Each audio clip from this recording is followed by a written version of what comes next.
Ya khususnya Indonesia sendiri, itulah yang sering ke sana dan bawa banyak sekali sampah dan tinggalkan di situ.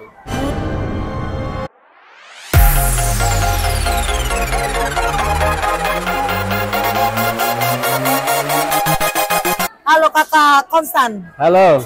Oke, Kakak Konstan. Siap. Raja Ampat sudah terkenal di seluruh dunia. Siap. Jadi nggak perlu dibahas-bahas lagi deh. Oke. Tapi masalahnya ini lebih banyak orang Indonesia atau orang asing? Jadi untuk saat ini adalah hampir 50-50.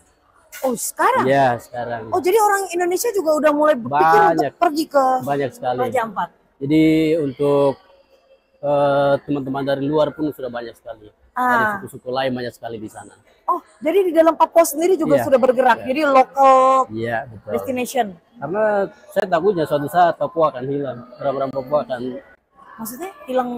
Iya, berkurang. Karena ya lebih banyak orang dari luar. Oh, nah ini memang yang ditakutkan di dalam overtourism. Sebenarnya nggak usah kakak yang takut. Saya sebagai orang pariwisata juga saya takut, jujur aja. Karena ya gitu, wisatawan itu kalau datang nomor satu yang kebiasaan jeleknya itu bawa sampah. Yang kedua tuh suka ngerusak-rusak alam tuh.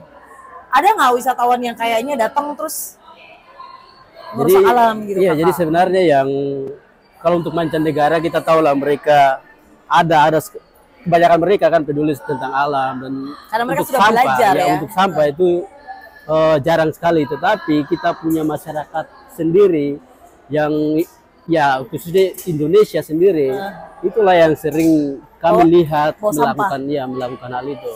Dan seperti salah satu spot terkenal di Raja Ampat yang PNMO, itu tempat itu kan banyak sekali masyarakat kita, masyarakat lokal yang ke sana dan bawa banyak sekali sampah dan tinggalkan di situ. Memang ya, kita apalagi dari Jakarta gitu ya. Kalau traveling paling sering apa? Bawa kopi saset. Ya, itu dia. Ya kan? Yang sering pasti banyak sampah kopi saset.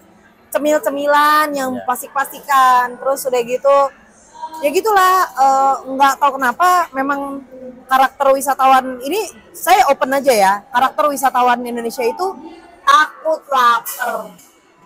Jadi daripada susah jajan, mereka bawa cemilan dari rumah, which is dibungkus pakai plastik. Itu memang cirinya. Jadi memang ya himbauannya ya supaya kalau datang berwisata ya bawa sampah ya dibawa pulang lah itu sampah begitu. Terus apalagi kakak yang menjadi harapan gitu, concern. Kenapa sih sebenarnya masyarakat Papua tuh seneng nggak sih ada wisatawan itu datang berbondong-bondong memenuhi Raja Ampat? Itu sebenarnya buat masyarakat lokal itu culture shock nggak sih?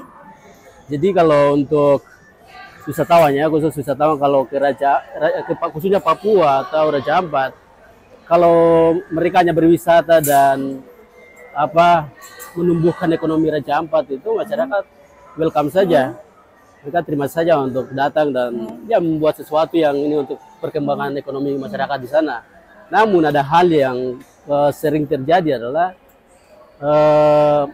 ya mungkin ini agak sensitif, tapi saya harus sampaikan bahwa ini transmigrasi ke Papua itu adalah masalah besar bagi kami. Banyak memang. Ya karena ya kami tidak butuh itu. Yang kami butuh adalah pendidikan yang baik atau kesehatan yang baik menjamin masyarakat di sana. Tapi sampai ya mungkin sudah ada, tapi sampai hari ini kan yang kami rasakan itu pendidikan kami belum normal. Ya mungkin sekolah-sekolahnya yang kurang ini atau guru-gurunya ataupun kesehatan atau rumah sakitnya yang belum bagus atau apa. Nah hal-hal itulah yang kami minta. Bukan kami minta transmigrasi. Karena ya otomatis dengan adanya transmigrasi, seperti saya bilang dari awal bahwa orang Papua akan tersingkir dan akan hilang. Betul. Karena banyaknya transmigrasi, yaitu menggeser kami dan lapangan kerja pun akan sempit bagi kami. Dan saya rasa itu ya ini kami sebagai masyarakat asli Papua dan juga sebagai anak-anak muda generasi baru Ya itu yang harus kami pikirkan, bahwa kami masih punya generasi baru yang nanti akan datang. Ya. Ketika hari ini kami ditindis dengan adanya namanya transmigrasi, maka generasi kami habis. Jadi transmigrasi itu masih tetap berjalan sampai sekarang ya? Ya, seperti yang... Sebab saya tahunya tuh waktu saya SD, SMP itu yang transmigrasi. Jadi maaf tapi ya. Sekarang udah enggak, jadi, saya pikir. Tapi ya, masih ini baru-baru ini ada lagi muncul lagi pembahasan tentang itu. Dan pemimpin-pemimpin kami sudah menyampaikan bahwa itu ditolak. Namun ya kami tidak tahu dari kita punya pemimpin apakah mereka dengar atau tidak. Ya harapan kami harus didengar. Karena itu keluhan dan dari hati kami sebagai masyarakat asli Papua, dan itu harus didengar dan dilakukan. Itu transmigrasi karena mereka mau kayak bertani, mencari lahan baru, atau karena mereka melihat potensi Raja Ampat, jadi mereka pengen datang untuk berbisnis pariwisata seperti orang berbondong-bondong datang ke Bali. Jadi kalau ini bukan, ini khusus Papua ya, bukan Raja Ampat ya. Oh iya. Semua. Oh, seluruh Papua. Berarti ya memang cari lahan. Iya, karena ada hadiahnya. Ketika ada yang mau ditransmigrasikan ke Papua, ada hadiah dari pemerintah, dan itu saya rasa tidak tahu gimana ya. Seharusnya itu tidak boleh. Ya mungkin mau diperluas Indonesia seperti apa, tapi ingat masih ada manusia-manusia yang hidup di sana. Kami masih punya keturunan, dan Sabtu kapanpun kami akan punya keturunan di situ. Ketika terjadinya transmigrasi besar-besaran, itu masalah bagi kami. Dan sebenarnya kami tidak butuh itu, kami butuh pendidikan yang layak, ya. Kami butuh kesehatan. Ya. Itu yang paling penting bagi kami sebenarnya. Okay. Itu paling penting. Oke. Dari sisi pariwisata, saya juga melihat banyak hal yang bisa merusak lah ya dari pariwisata ya. Selain sampah, selain pengerusakan alam, juga mungkin masyarakat lokal juga akan terkontaminasi gitu ya oleh culture yang dari luar datang. Tapi ternyata ada hal lain yang harus kita pikirkan. Betul. Bagaimana caranya kita menjadi wisatawan datang ke Papua, itu nggak cuma datang untuk melihat alam, bikin konten, nge-expose. Tetapi kalau datang ke Papua ya, paling tidak kita melakukan sesuatu. Apakah itu untuk pendidikan, untuk kesehatan, atau untuk apa yang dibutuhkan orang Papua gitu. Semoga ini didengar sih sama calon wisatawan. Dan mungkin pesan saya dari saya ya untuk para wisatawan, sebelum Anda berlibur datang ke satu destinasi, Anda pelajari dulu apa yang ada di destinasi itu supaya tidak salah kaprah, supaya nggak datang hanya sekedar tren karena sedang tren jadi pergi ke sana. Tapi ada hal yang perlu diperhatikan. Papua saudara-saudara kita. Dan ada lagi satu hal yang ini buat kami ya, untuk khusus Raja Ampat. Jelas Raja Ampat adalah tempat wisata dunia yang memang sudah terkenal seluruh dunia. Namun masih ada saja yang masuk dan melakukan hal yang sebenarnya tidak boleh. Tambang itu hal yang paling merusak. Namun masih harus masuk ke tempat wisata yang memang harus terkenal.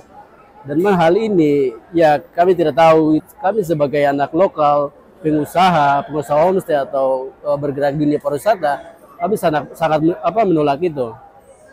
Bahwa ya jelas ini adalah tempat wisata yang sudah terkenal mendunia. Kenapa harus ada tambang nikel atau apapun tambangnya yang masuk ke situ?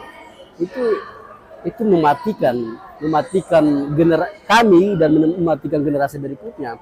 Dan suatu saat tempat yang kami kenal dan generasi kami akan kenal bahwa tempat kami adalah tempat wisata terkenal di dunia. Saya takutnya suatu saat akan dikenal dengan tempat wisata tambang dunia. Itu hal yang sebenarnya tidak boleh dan tidak akan terjadi. Ini mengerikan. Dan anak muda harus tahu ini. Ya. Generasi muda harus tahu ini.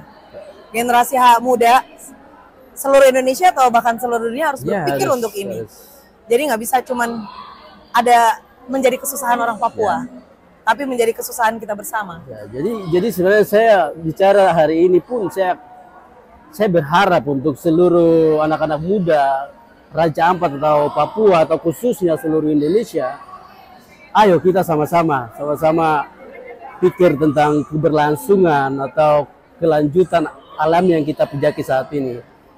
Jangan sampai suatu saat ketika kita punya anak cucu, kita cerita tentang kita punya alam yang indah, mereka hanya bilang itu cuma apa dongeng, itu cuma dongeng. Kita tidak mau seperti itu. Jadi harapannya seluruh masyarakat dan anak-anak muda khususnya, kita bergerak sama-sama, kita saling membahu untuk memberantas hal-hal seperti ini. Ya, harapan saya seperti itu. Luar biasa. Iya, terima kasih. Saya jadi sedih. Siap. Saya jadi sedih. Ya, saya sedih untuk teman-teman Papua. Oke. Ya, sekali lagi sebagai orang pariwisata, saya hanya berpesan buat teman-teman semua, jangan pergi berwisata hanya untuk tren, untuk pamer bahwa Anda bisa mencapai tempat itu, tapi harus dipikirkan apa yang menjadi pain point bagi masyarakat lokal. Apalagi datang hanya untuk mengeksploitasi atau merusak gitu. Dan mungkin buat Anda yang punya uang atau Anda yang ingin sekali punya uang banyak dan Anda melakukan eksploitasi gila-gilaan seperti film Avatar, ya Anda harus berpikir bahwa hidup bukan untuk Anda aja, tapi hidup untuk ke depan, sustainable. Makasih kakak, insight-nya. Thank you. Membuat saya ya mudah-mudahan ini didengar oleh semua. Terima kasih. Terima kasih. Semangat. Semangat. Salam Papua. Salam Papua. Salam Ada Raja. pesan buat teman-teman? Ya, seperti yang saya sampaikan bahwa kita sebagai anak muda jangan hanya main HP terus, jangan hanya tidur terus. Kita harus melihat bahwa bumi yang kita pijaki saat ini sudah pelan-pelan hancur. Oleh sebab itu kita sama-sama bangkit dan pulihkan kembali buat kita punya anak cucu dan generasi berikutnya. Terima kasih. Terima kasih kakak. Yes.